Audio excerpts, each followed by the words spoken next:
काषाय वस्त्रं करदण्डधारिणं कमण्डलूपद्मकरेण शङ्खं चक्रं गदाभूषितो भूषणाढ्यं श्रीपादराजं शरणं प्रपद्ये।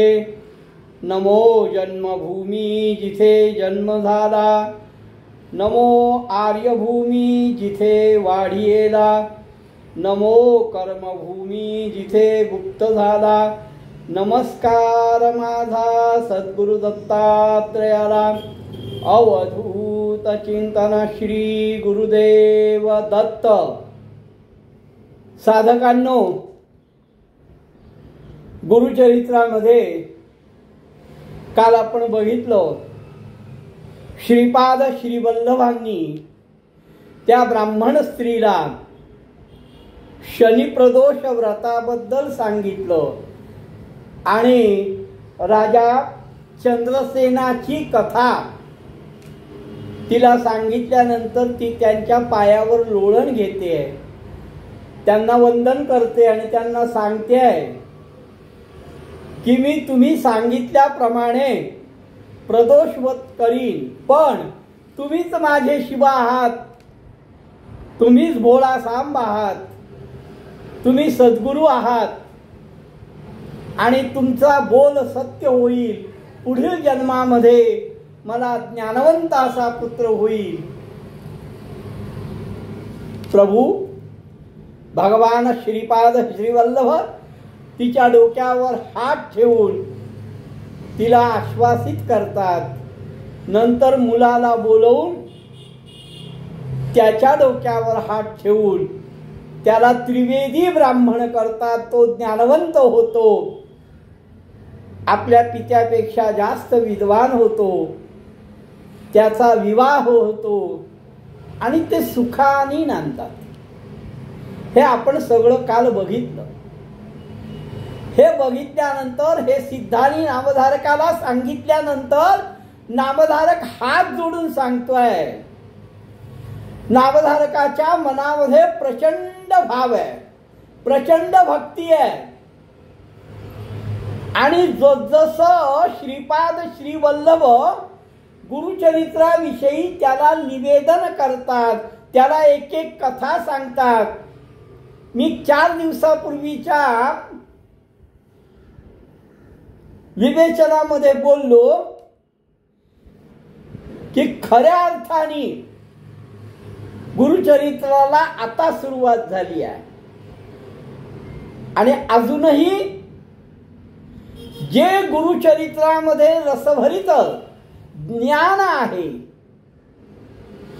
कथा आहेत, कथा नाही असं नाही, कथा आहेत, पण ज्ञान भरित असं रसवर्णन आहे, ज्ञान रसपूर्ण आहे, कर्मकांड आहे, भक्तिकांड आहे आणि ज्ञानकांड आहे।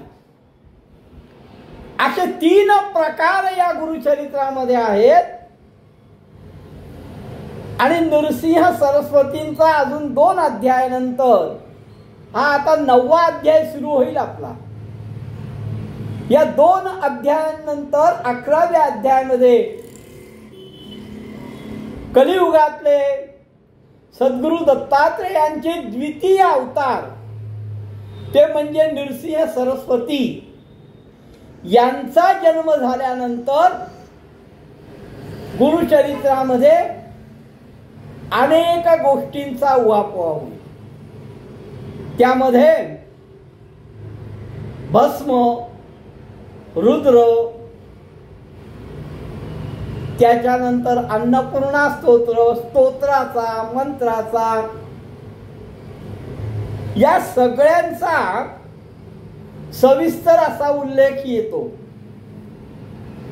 त्यामुळे जसजसं गुरुचरित्र आपण ऐकायला सुरुवात करतो तसतसं त्या गुरुचरित्रामध्ये एक प्रकारचं आपण गुंतलो जातो, एक प्रकारे आपण सद्गुरूंच्या सान्निध्यात जातो, एक प्रकारे आपण गुरुमय होतो। केव्हा? हे आपण गुरुचरित्र एकाग्र चित्ताने शांत चित्ताने ऐकलं वाचलं तर मी सुरुवातीला सांगितलं होतं, गुरुचरित्र पोथी नाही, गुरुचरित्र ग्रंथ नाही, जीवनशैली आहे. त्यामुळे या जीवनशैलीकडे अतिशय एकाग्रतेने एकचित्ताने बघा, आपल्यातल्या चुका आपल्याला कळतील आणि त्याच्यामध्ये आपण सुधारणा करू शकतो. हे सगळं सांगायचं कारण तर नामधारकाला आतापर्यंत जे जे सिद्धांनी सांगितलं ते ऐकून नामधारकाच्या मनामध्ये अत्यंत असे भक्तिभाव निर्माण झाले, तो तल्लीन झाला, तो एकरूप झाला आणि सिद्धाच्या मुखातनं अजून गुरुचरित्राविषयी काय अमृत शिंपन होणार आहे याची तो वाट बघू लागला. म्हणून तो हात जोडून सिद्धाला सांगतोय, श्रीपाद कुरवपुरी होते, पुढे असं काय घडलं, कुरवपूरमध्ये असं काय घडलं ते ऐकण्याची माझी प्रचंड इच्छा आहे, तेवढं मला विस्तारून सांगा. सिद्ध म्हणतात, हे नामधारका, पुढची कथा ऐकशील तर तुला आश्चर्य वाटेल, कारण पुढची कथा आणखीन अपूर्व आहे. या गुरुचरित्रामध्ये प्रत्येक कथा ही अपूर्व आहे. या प्रत्येक कथेमध्ये जर तुम्ही शांत चित्ताने बघितलं तर ज्ञान आहे आणि प्रचंड भक्तिमया असं प्रत्येक कथा आहे. मग त्या भक्तीमध्ये शिवाची भक्ती असो, विष्णूची भक्ती असो, ब्रह्मदेवाची भक्ती असो, पण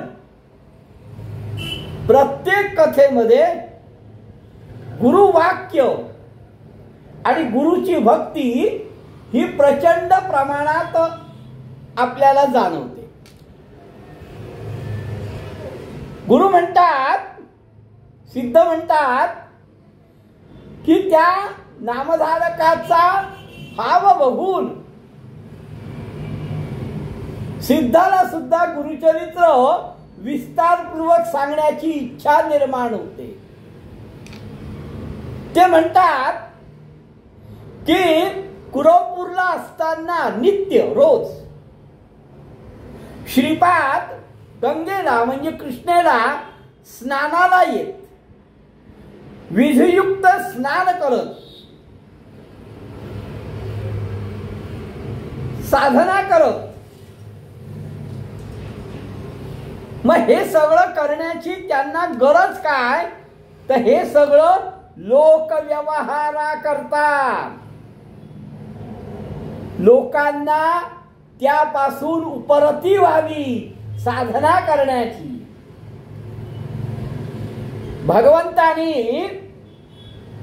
जेव्हा जेव्हा अवतार घेतले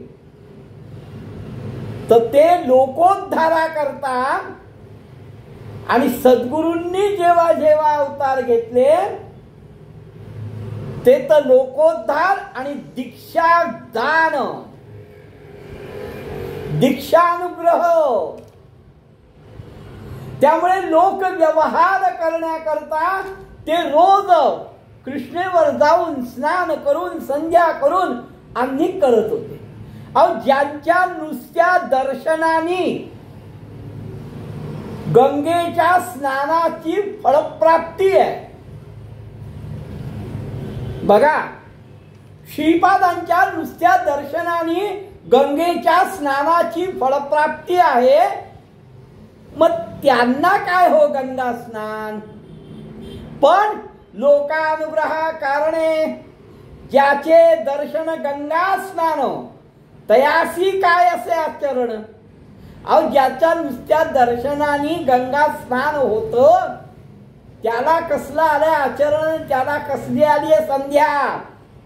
पण लोकानुग्रहा कारणे स्नान करती परियसा, लोकांना अनुग्रह देण्याकरता, लोकांना एक प्रकारचे संस्कार करण्याकरता श्रीपाद स्नान संध्या या प्रकारचं आचरण करत होते. आणि एक दिवस श्रीपाद स्नानाला गेले. कृष्णा वाहत होती आणि मधोमध श्रीपाद स्नान करत होते. त्या गंगेच्या तीरावर रजक म्हणजे धोबी, एक धोबी कपडे धुत होता. त्या धोब्याचा नित्यक्रम असा असायचा, त्याची आणि श्रीपादांची वेळ एक असायची. तो कपडे धुवायला यायचा आणि श्रीपाद स्नानाला आन्निक करायला यायचे. तया गंगा तटकात रजक असे वस्त्र धुत, नित्य येऊन असे नमित. त्याचा हा नियम होता की श्रीपाद स्नानाला आले की या रजकांनी त्यांना लांबूनच साष्टांग दंडवत घालावा. नित्य, रोज, बर एकदा नाही, त्रिकाळ, सकाळ दुपार संध्याकाळ. श्रीपाद स्नानाला गेले की या रजकानी, या धोब्यानी त्यांना साष्टांग नमस्कार घालावा. नित्य त्रिकाळ येऊन या, दंड प्रणाम करून या, नमन करी अति विनया. नम्र, अतिशय नम्रतेने साष्टांग दंडवत घालायचा. मनामध्ये काय बोलायचा ते त्याला माहिती. श्रीपादांनी त्याच्या मनातलं ओळखलं. ज्ञानवंत भगवान दत्ताचा अवतार, लोकांना अनुग्रह देण्याकरता, लोकांना संस्कार देण्याकरता ज्यांचा जन्म झाला, त्यांनी ओळखलं. एक दिवस रजकांनी नमस्कार केला, नेहमीप्रमाणे साष्टांग प्रणाम केला. श्रीपाद म्हणती रजकाशी, का नित्य कष्ट तोसी, तुष्टलो मी तुझ्या भक्तीसी, सुखे राज्य करी आता. श्रीपादांनी सांगितलं की अरे रजकान, रोज का त्रास घेतोयस, रोज माझ्या दर्शना करता येतोयस, तुझ्या भक्तीने मी संतुष्ट झालो. बघा या ठिकाणी अतिशय महत्वाचं आहे. ते रजकाला म्हणतात तुझ्या नुसत्या नमस्काराच्या भक्तीने मी संतुष्ट झालो. मग आमच्या मनामध्ये प्रश्न निर्माण होतो. आम्ही अनेक तीर्थयात्रा करतो, अनेक पूजन करतो, यज्ञ यागादी कर्म करतो, कुलधर्म कुळाचार करतो, मग भगवंत आमच्या भक्तीला का प्रसन्न होत नाही? तर त्याचं कारण आहे, रजक जी भक्ती करायचा ती एकाग्र चित्त, मनामध्ये कुठल्याही शंका कुशंका विचारांचं काहूर माजू न देता,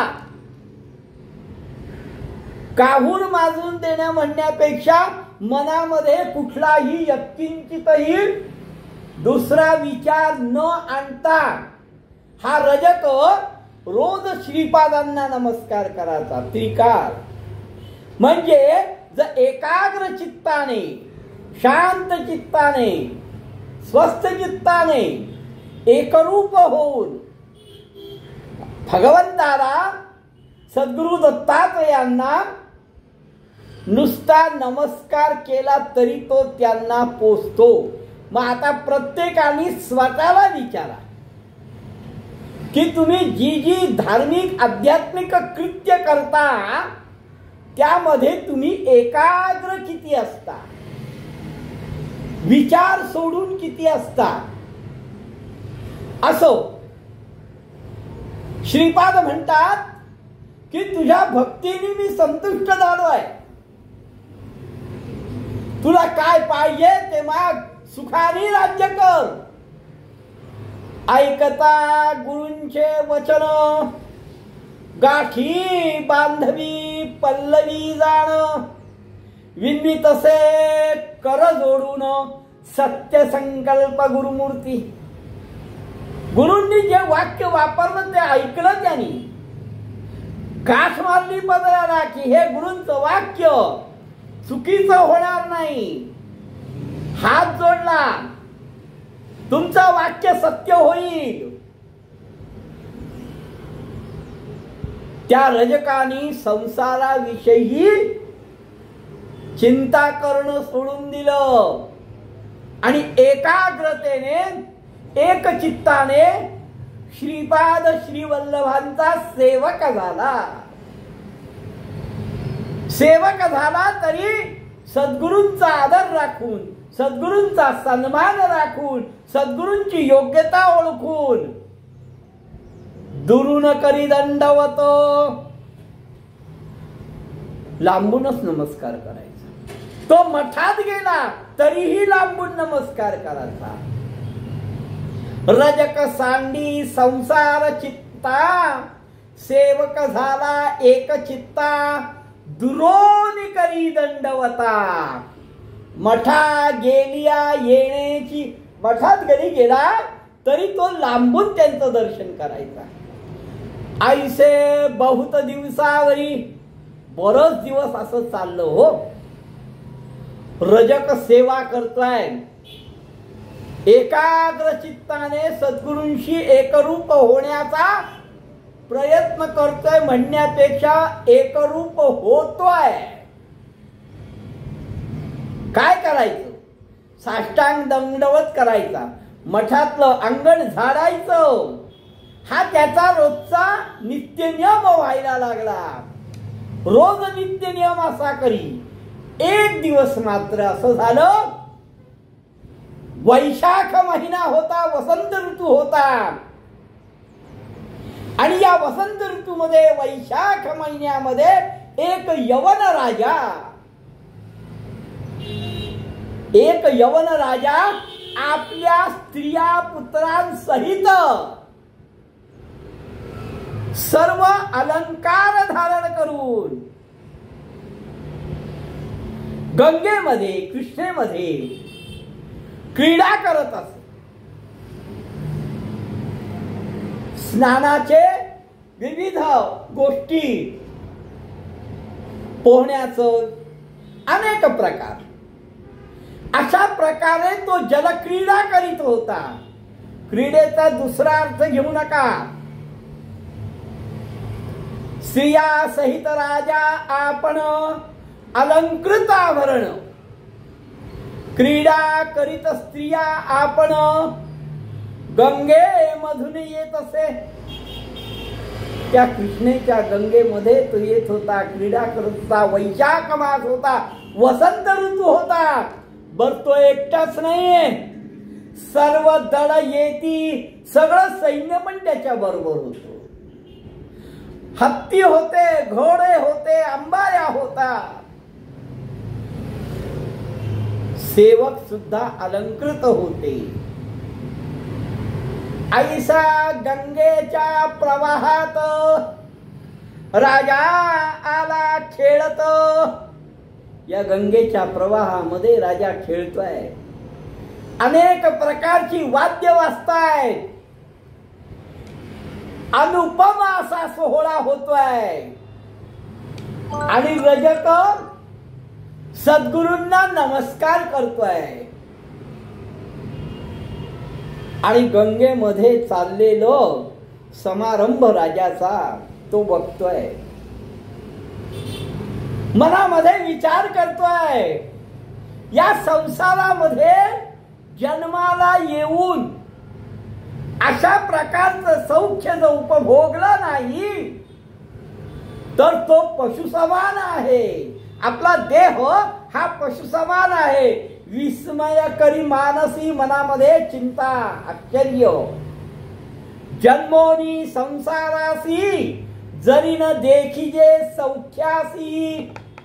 पशुसमान देहा, जर मी या संसारात जन्माला येऊन अशा प्रकारचं सौख्य उपभोगलं नाही तर हा माझा देह पशुसमान आहे. त्या राजाचं जगणं अतिशय धन्य आहे.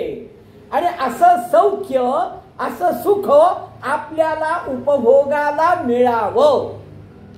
काय, अनेक स्त्रिया आहेत, अनेक आभूषण आहेत, अनेक वस्त्र आहेत. याने कुठल्या देवतेची पूजा केली असेल? हा कसा ईश्वराचा भक्त असेल की याला हे सगळं साम्राज्य, हे सगळं सुख प्राप्त झालंय. कैसे याचे अर्धव फळ. अहो, मागच्या जन्मी यांनी काय पुण्य केलं होतं, कुठल्या देवाची आराधना केली होती. कैसे गुरु यासी भेट, कोणत्या प्रकारचे गुरु याला भेटले असतील. आणि म्हणून याला ही अशी दशा प्राप्त झाली, असं सुख प्राप्त झालं. असं मनामध्ये तो विचार करायला लागला आणि सद्गुरूंना दंडवत घालतोय. श्रीपाद श्री वल्लभ कृपावंत आहेत. नमस्कार करताना त्याच्या मनातल्या या सगळ्या इच्छा त्यांनी ओळखल्या. स्मित हास्य केलं, त्याच्या मनातली स्थिती ओळखली, त्याला बोलावलं. हा लांबूनच दंडवत करत असे. त्या दिवशी मात्र त्याच्या मनातले हे सगळे भाव ओळखून श्रीपादांनी त्याला जवळ बोलवलं. पूर्वी आराधिला देवासी, पावला आता या पदासी. तू पूर्वीचं आराधन जे देवाचं केलं म्हणून तू या स्थितीला आला असं तुला वाटतंय का? ऐसे अविद्या संभदसी, नाना वासना इंद्रियासी. बघा, रजकाच्या मनात लगेच आलं की सद्गुरूंनी ओळखलाय, त्यामुळे आता त्यांनी पुढचा शब्द वापरलाय. तो म्हणतो हे सगळं अविद्या, इंद्रियाला नाना प्रकारच्या वासना असतात. मला या भोगाची काहीही गरज नाही, कारण तुमच्या चरणाचं सौख्य मला मिळालंय, त्या रजकाला नाही. हे सुख मला प्राप्त झालंय, त्या रजकाला नाही. त्यामुळे मला त्या सुखाची आवश्यकता नाही. भानावर आलाय, आपली चूक ओळखली आहे.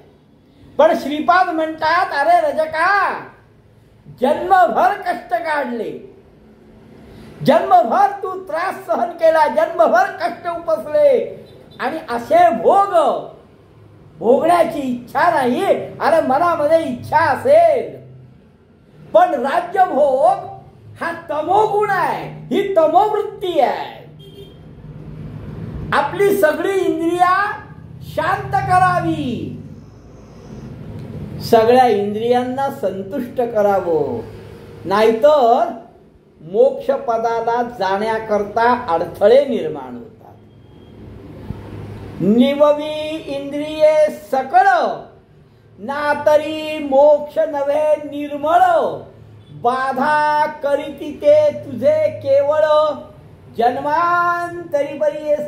अरे जन्म जन्मांतरी तुझ्या ज्या इच्छा, आकांक्षा, वासना या ज्या आहेत देहाच्या, त्या तुला पुढे मोक्ष पदाला जाण्याकरता त्रास निर्माण करती. बाधा निर्माण करतील. बर ते एक नाही, जन्म जन्मांतरी. त्यामुळे तुष्ट व्हावया इंद्रियासी. त्यामुळे आपली इच्छा पूर्ण करण्याकरता तू म्लेच्छ वंशात जा. तुझ्या मनामध्ये आवड निर्माण झाली आहे, राज्य भोगण्याची इच्छा निर्माण झाली आहे. त्यामुळे तू म्लेच्छ वंशात, यवन वंशामध्ये जन्माला हो. हे मात्र श्रीपादांचं वाक्य ऐकल्यानंतर रजक हतबल झाला. रजक म्हणतोय, अहो नको नको, तुम्ही सर्वस्व आहात माझ्या करता, का माझी उपेक्षा करता? का मला रजकाच्या जन्मात, म्लेच्छाच्या जन्मात, यवनाच्या जन्मात जायला सांगता? हा रजक तुमचा सेवक आहे हो.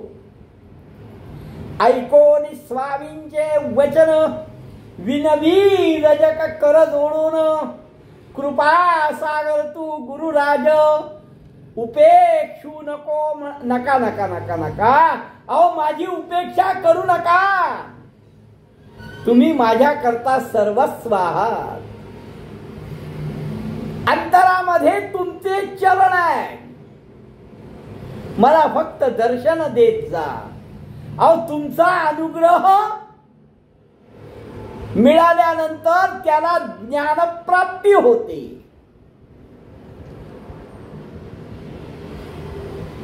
श्री गुरु म्हणती तयासी.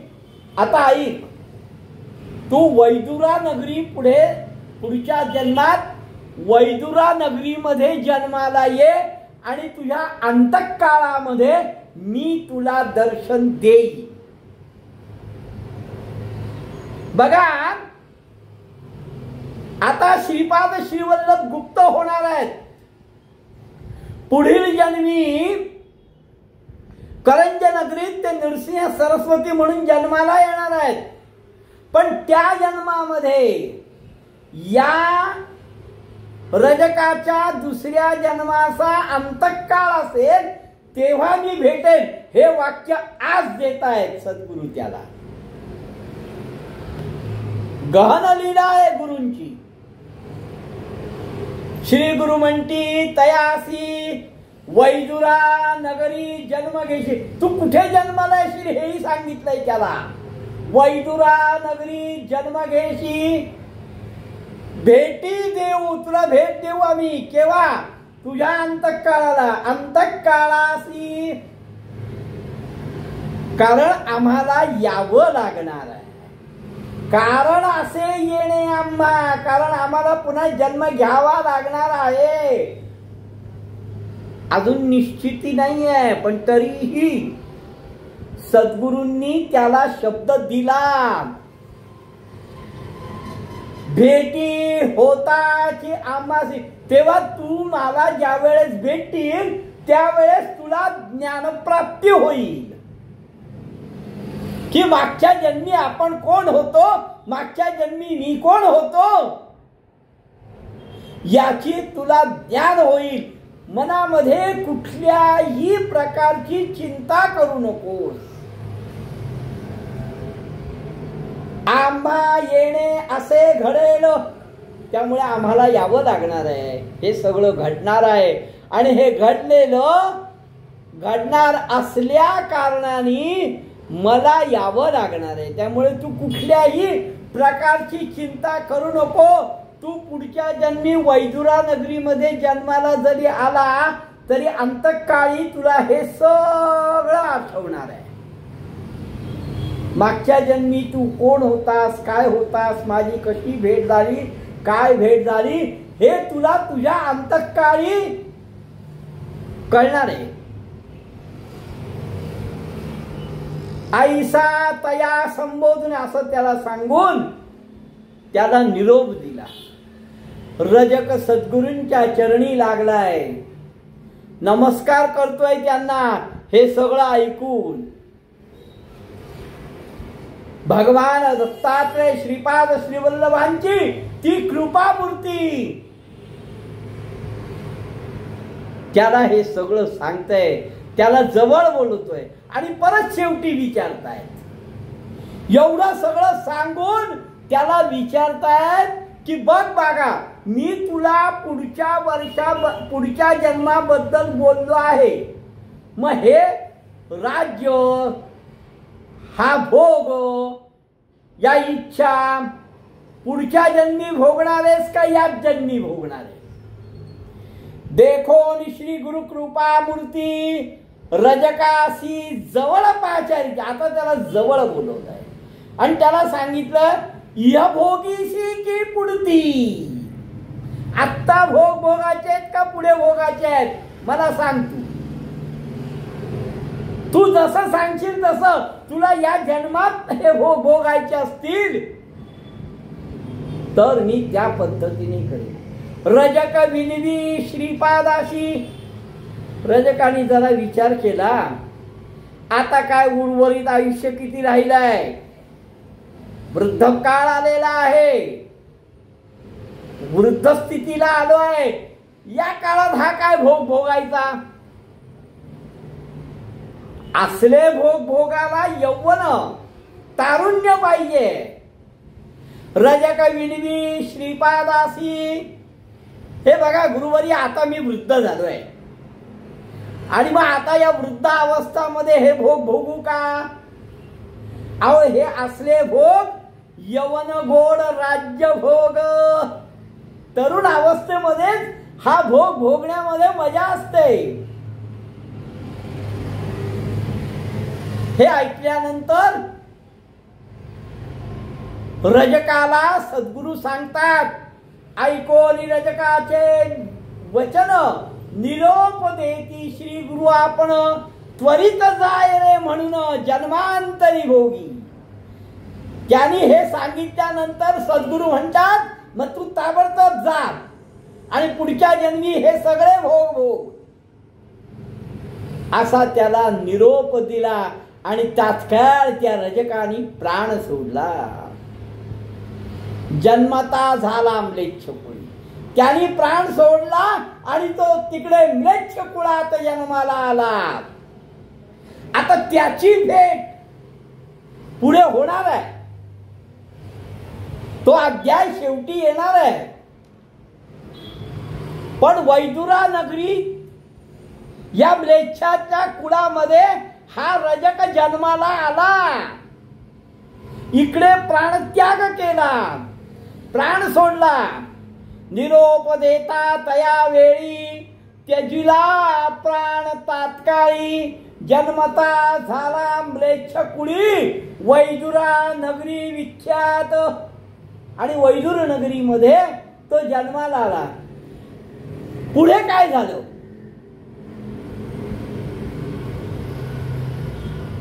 सद्गुरूंनी रजकाला हे वरप्रदान दिल्यानंतर, रजकाचा प्राण गेल्यानंतर रजक वैदुरा नगरीमध्ये म्लेच्छ कुळीमध्ये जन्माला आला. पुढे काय झालं? आणि ते नामधारक सद्गुरु सिद्धाला विचारते. सिद्ध काय सांगतात ते आपण उद्या बघू. अवधूत चिंतन श्री गुरुदेव दत्त.